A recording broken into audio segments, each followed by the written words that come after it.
So this is the last video I'm going to do for this evening.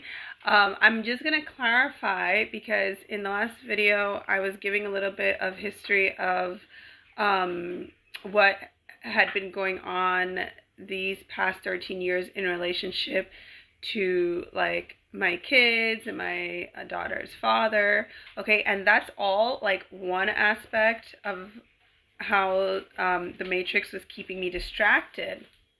And there had been even a point, and this was before the big targeting started, okay, because like I said, I kept glitching things out, and little by little, it became obvious that it wasn't about this, it wasn't about that, it wasn't. So, when I was distracted with my daughter's father, you know, I felt even stronger because obviously it's like, oh, you're in love, and it's that typical narrative of a one girl against another girl, and you know, because this is the Caribbean edition, a lot of witchcraft involved, and like, you know, all of that, right? That was that distraction. So the narrative that I am facing, not really facing it now because obviously, like I said, I left Barcelona and I even like glitched that narrative. But the narrative that I faced, let's say from 2020, which is when COVID, you know, that COVID period started, changed only because I had left their father completely. Because after I brought my niece to Spain to live with me, it was like the last time that I saw their father, I completely lost all feelings for him, and I no longer wanted anything to do with him. I no longer spoke to any of the relatives in his family. So I withdrew myself from all of that narrative after I brought my niece, right? I cut ties with them. So, you know, and another interesting thing was when I got pregnant in 2012 with my first daughter by their dad, right? You know, he was the one that all of a sudden, you know, I met him in Spain. He is Dominican as well, but he wanted to go to New York and said it was for like, you know, to get his papers, and we were going to live in New York and go back to New York because I'm originally from Queens. And I realized that's how I know that the Matrix had been for a long time trying to lure me back to America out of the Mediterranean ley line region. You know what I mean?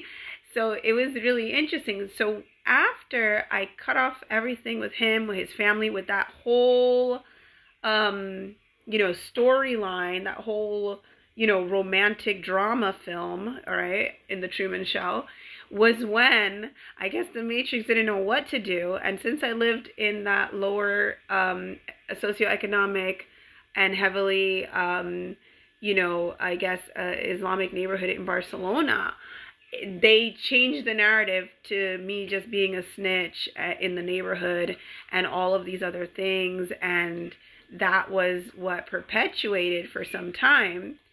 And then like I write all about this in my blog and on my website. And then when I also like pulled away from all the friends and I moved from those neighborhoods and I started doing better and I started making a lot of good money because I was teaching in schools, and I moved to quieter, better areas, and I even went to like a really small town outside of the city. It was like, you know, I wasn't talking to people. I was kind of like in my isolation period. And it was like the Matrix didn't really know, I guess, like what narrative to pull. And that's when like the strange shenanigans started happening at my job. Completely different demographic, because obviously these are not like, you know, people from lower economic neighborhoods. It's a different race of people, everything. Like it was just weird. It was just weird. Like, and that's when I started saying like, okay, that's not even making sense anymore. Like, who's coming to tell these people at my job? You know what I mean? So it just started to unravel. And then definitely by the time I moved to France, and here we definitely don't know anybody. I have a basic, you know, level of French. and it's just me and my kids. There's no relatives. The how should you say, the types of people that live in the area where I live, because I live in a really nice quiet area, it's not necessarily like a big ville or city, like, and then I saw, that strange things were happening here, then I completely, that really helped so much in me awakening, because then you really see like that doesn't even make sense at one bit. And like I said, fortunately my kids were able to like witness a lot of the things that happened to us. So it's like I can always like say like, you saw that too, you saw that, you see, like, you know what I mean? Like, so that was so helpful in that sense, because it was like God allowed me each time to glitch the matrix, to wake up and see like, no, this is a simulation, this is that. And it makes me wonder sometimes, because I say to myself, I remember when I was younger and I used to have a lot of dreams, and I really do believe in reincarnation and things like that. And I used to have a lot of dreams. And like I said, I do realize now that my mom was the witch in my bloodline and my family. Like the head witch, quote unquote, from a lot of things. And I always say that she's a narcissist. But besides that, I had a lot of dreams when I was like 10 years old, 11, 12, that I was being murdered in a bathroom, like strange things. And when I would tell my mom like certain like dreams, she's like, oh, that's just because you're watching movies that are horror movies. But like I had like a lot of vivid dreams about things like that. So it makes me wonder how many times before maybe I had tried to come to this world to do certain things, and I had been caught up in the narratives of the Matrix. And it makes me wonder, because I really feel like, imagine if I hadn't ever left the States and I had stayed in New York, and I left the States in 2007. I don't know what my life would have been like. I mean, I guess I really feel like the Matrix would have tried some way or somehow to obviously get me caught up in a narrative or keep me distracted so that I wouldn't have been able to ascend.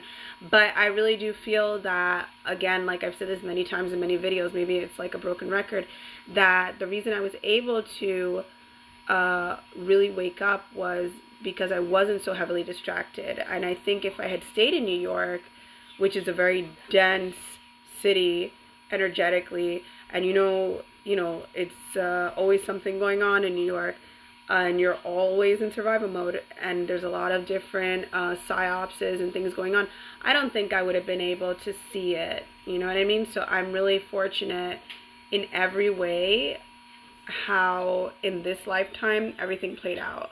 Even in the way I feel like how I guess it's possible I selected my parents. One was from one country, one was from another country, which as a child meant I never fully felt I was either one thing or the other as far as my identity. I was always able to be an individual, you know what I mean? And not get pulled into the stereotypes of specific, how should you say, like cultural narratives. And I don't know. I'm just so thankful, and I thank God every day that I know the truth, that I remember who I am, and it's a wrap from here, because it's like the minute that I found out that this was a simulation and I recognized it, I was like thinking to myself like, ooh, I'm telling. So I'm telling everybody, wake up, get right with God and Jesus Christ, because that is the only way we're going to win this. And that's all I wanted to say last.